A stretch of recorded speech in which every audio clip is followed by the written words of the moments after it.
Assalamualaikum warahmatullahi wabarakatuh. Perkenalkan, kami dari kelompok 4 izin menjelaskan mengenai materi laporan keuangan perubahan dalam hak kepemilikan. Perkenalkan, nama saya Nur Alvina Damayanti. Di sini saya akan menjelaskan pengertian dan pengaruh adanya perubahan hak kepemilikan. Hubungan antara perusahaan induk dan perusahaan anak lebih mudah dicapai melalui kepemilikan saham daripada merger dan konsolidasi. Melalui kepemilikan saham, hak kontrol terhadap perusahaan lain dapat dilakukan secara bertahap. Berarti bahwa hak kepemilikan saham perusahaan anak itu berubah-ubah. Hal ini dapat menimbulkan persoalan-persoalan khusus di dalam penyusunan neraca konsolidasi. Terlepas dari metode pencatatan yang digunakan, perubahan hak kepemilikan mengakibatkan pula perubahan saldo rekening investasi saham-saham perusahaan anak. Perubahan dalam saldo rekening investasi saham-saham perusahaan anak dalam hal ini tidak disebabkan oleh perubahan nilai investasi seperti pada metode equity. Tetapi perubahan ini disebabkan oleh bertambah atau berkurangnya jumlah relatif pemilikan saham dari jumlah saham-saham perusahaan anak.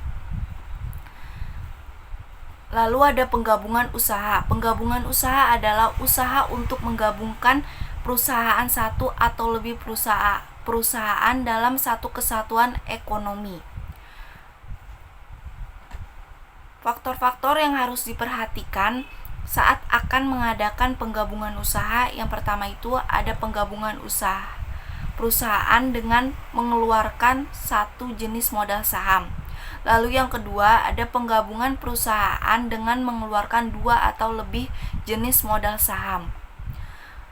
Lalu ada kepemilikan perusahaan induk pada perusahaan anak mungkin berubah sebagai akibat perusahaan anak menjual saham tambahan atau perusahaan anak menjual saham miliknya sendiri. Selanjutnya akan dijelaskan oleh rekan saya. Perkenalkan, nama saya Rizka Amalia, mahasiswi Universitas Pamulang, jurusan Akuntansi semester 6. Di sini saya akan menjelaskan materi tentang hal yang dapat menyebabkan perubahan hak kepemilikan. Ada 5 hal yang dapat menyebabkan perubahan hak kepemilikan dan dapat mempengaruhi penyusunan neraca konsolidasi. Yang pertama, pembelian saham perusahaan anak yang dilakukan lebih dari satu kali sehingga hak kontrol sejak pembelian saham pada tahap pertama. Yang kedua, pembelian saham perusahaan anak yang dilakukan lebih dari satu kali sehingga hak kontrol diperoleh setelah beberapa kali tahap pembelian saham. Yang ketiga, pembelian dan penjualan kembali dari saham perusahaan anak yang dimiliki perusahaan induk. Yang keempat, penarikan kembali saham perusahaan anak yang mempengaruhi hak kepemilikan perusahaan induk. Dan yang kelima, transaksi-transaksi saham yang ditarik dari peredaran perusahaan anak. Pembelian perusahaan anak yang dilakukan beberapa kali akan menyebabkan beberapa akibat.